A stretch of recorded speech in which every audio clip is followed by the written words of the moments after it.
Senhor Manezinho, o senhor se recorda de como era avaliado na época a dança do Mestre Sala e da Porta-Bandeira? Porque na pesquisa que eu fiz, primeiro avaliava-se a vestimenta do casal, né? E depois de alguns anos passaram-se a avaliar a dança. Naquela época o senhor se recorda como que era essa avaliação? Olha, é o seguinte, para ser jurado, eu mesmo vetava, para ser jurado de Mestre Sala e Porta-Bandeira, se eu olhasse na cabine lá, eu vi o cara que ia julgar, era só não tem negócio 10, 3, 5, não, era um só. Eu pegava com o bastão, chamava a atenção dele, ô, olha aqui, presta atenção no que estou fazendo aqui. Várias vezes já, até os caras, esse cara é enjoado, você não conheceu o Enivaldo, o Ivo, Branca, Ratudinho, o Manezinho, tá pulando de jurado. Quantos anos você foi Mestre Sala? Você sabe o que eu estou fazendo? Vai lá na quadra, então, para disputar comigo. Eu fazia isso mesmo. Os jornais publicavam tudo. Manezinho, muito ousado. Vai lá, mandava vir na quadra para dançar. Para depois dar nota para mim. Você dançava melhor do que eu. Jefferson, ele estava falando aqui que na época dele, ele encarava o jurado e falava assim, né? Chamava na chincha, observa aqui a minha dança. E conversando com vocês na semana passada, vocês falaram que não sabem quem é que passa o regulamento da dança do casal para os jurados. O que você acha sobre isso? Na época dele, não tinha como você contestar muito ele, porque ele foi o primeiro, o precursor disso, né? Ele trouxe uma coisa que não existia. Então, se não existia, como ele estava praticando uma ação, estava fazendo algo que quem estava julgando ele nem conhecia. Então, ele tinha esse poder de, presta atenção, olha o que eu estou fazendo, olha porque... Na verdade, ele dançava e ensinava ao mesmo tempo, porque ele tinha que ensinar as pessoas a julgar ele, né? E a questão nossa é que, assim, a gente não sabe diretamente. É uma comissão, né? Nessa comissão tem várias pessoas da liga que elas conversam entre si, mas que não são apresentadas para nós nem de nenhuma forma, falando, olha, essas pessoas aqui montaram um regulamento em cima disso, dessa reunião e tudo mais. Não, isso não existe. A gente sabe que é uma comissão de pessoas que fez o regulamento. Esse regulamento foi passado para a gente em formato de vídeo e imagens, mas não imagens dessas pessoas, imagens com alguns exemplos que colocaram lá de casais dançando, né? E, como eu disse, a época é incomparável.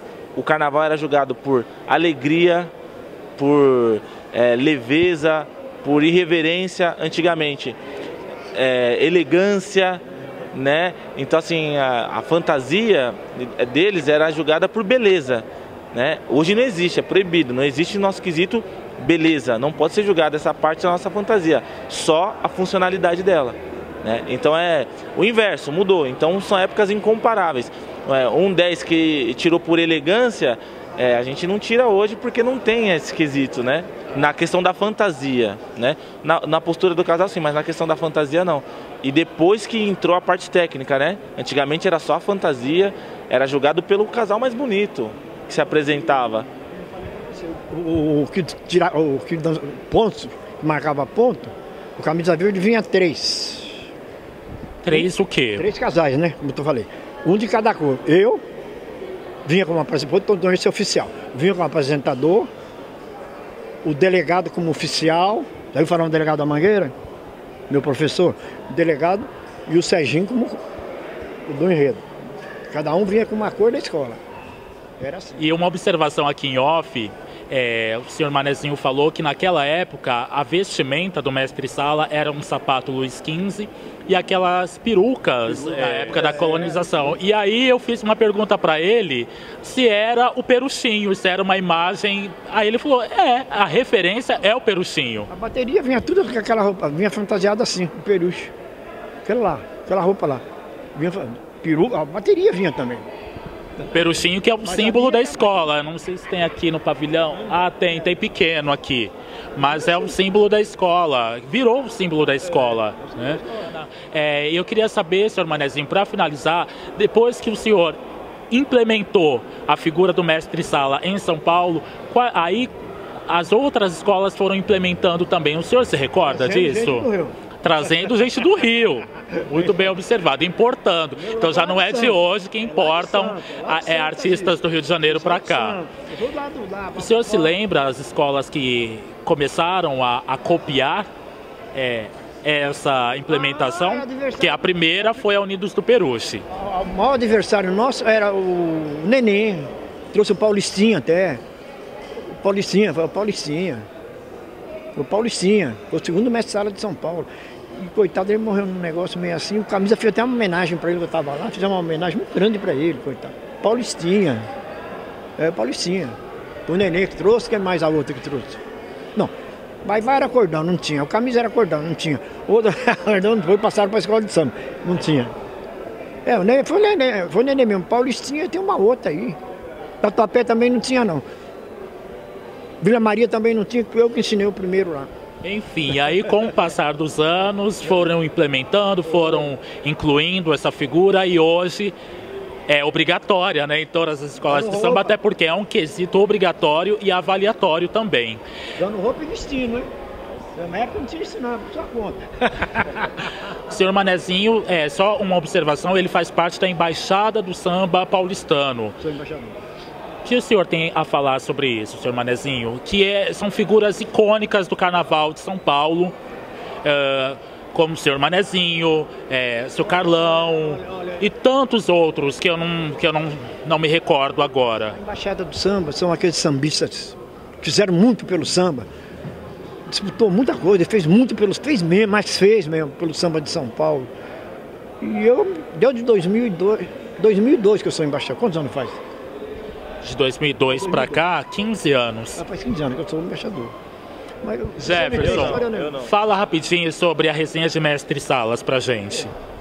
A resenha nada mais é que um encontro de pessoas interessadas na classe, com uma mesa, né, formada por Mestre Salas e portas-bandeiras hoje do modelo atual, para a gente discutir exatamente sobre isso, sobre como o nosso quesito está sendo tratado na liga, como está sendo tratado por nós, para a gente chegar num senso comum e conseguir melhorar o quesito nas deficiências que ele tem hoje, no formato de hoje, né? Seja em questão de escola de samba, estrutural, liga, jurado. Então assim, é uma reunião mesmo, é um encontro de amigos, onde a gente passa um pouquinho para quem não conhece da nossa história, né? Das pessoas que participam da mesa, e também discutimos sobre temas importantes. É bom lembrar que o que eu fiz, essa ideia que eu fiz junto com alguns amigos, Jairo, da Tom Maior, Laís, Rafael Rodrigues, da Vila Isabel, Thiaguinho Mendonça, Juanan, da Colorado do Brás e Daniela Renzo, da Mancha Verde, Camisa Verde e Branco. É uma conversa que quando eu comecei, eu não tinha ninguém para explicar, para falar como era, para dizer o que você deveria fazer ou não. A gente tinha uma aula, te aprendia a dançar, mas aprendia muito, muito, muito pouco sobre realmente como que era aquele mundo de mestre e porta-bandeira, que é um mundo totalmente diferente.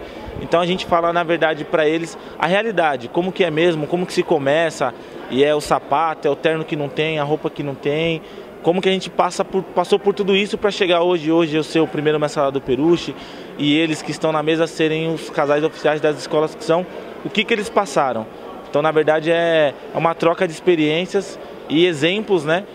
Para a gente aprender com eles, a dificuldade que eles passam, eles saberem o que a gente passou, e a gente chegar todo mundo chegar num senso comum e a gente ter um quesito mais unido para poder brigar por algo maior. Bacanérrimo, gente.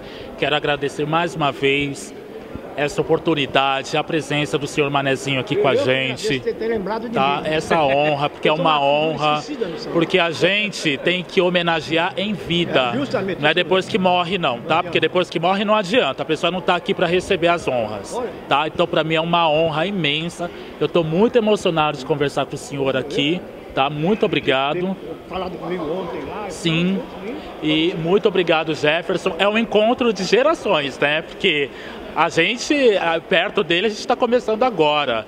Então, aqui é o início, é o fundamento da dança do mestre-sala no Carnaval paulistano, e aqui é o mestre-sala da atualidade. Ambos unidos do Peruche, porque foi aqui que ele começou. E ele está representando hoje a figura dele, aqui na Unidos do Peruche, no Carnaval de São Paulo. Só um adendo, né? Para muitos muitas pessoas saudosistas que falam sobre casal, porta-bandeira, mestre-sala, trocar de agremiação. Na época dele, né, que o senhor começou em 54, ficou aqui até uma data, depois foi para o Camisa Verde e Branco e foi para as outras escolas. Isso a gente está falando do primeiro mestre-sala de São Paulo. Na época dele já era comum, né? Já era comum essa transição, porque são coisas naturais, né? Ninguém nasce e morre no mesmo lugar, né? É muito bom quando isso acontece. Isso, na verdade, é quase que uma dádiva, né? Mas condição financeira também que deram lá, outras escolas lá dava, né? Aqui não dava. Naquela época, ele tá falando isso daí da década de 60 e 70, hein? Ele tá falando isso da década de 60 e 70, quando você vê hoje presidentes pegando o microfone e dizendo que o casal já não dança mais por amor. Na verdade, nem relógio trabalha de graça, né? Então esse sapato ele custa dinheiro, essa roupa custa dinheiro. Então ele tá falando da década de 60, 70, onde ele foi para outras escolas que davam melhores condições para ele se apresentar de uma maneira melhor. Muito obrigado, gente, mais uma vez. Hora de subir um samba, bebê. Eliminatórias, semifinal. Peruche, você, um caso de amor. Vem! Prazer.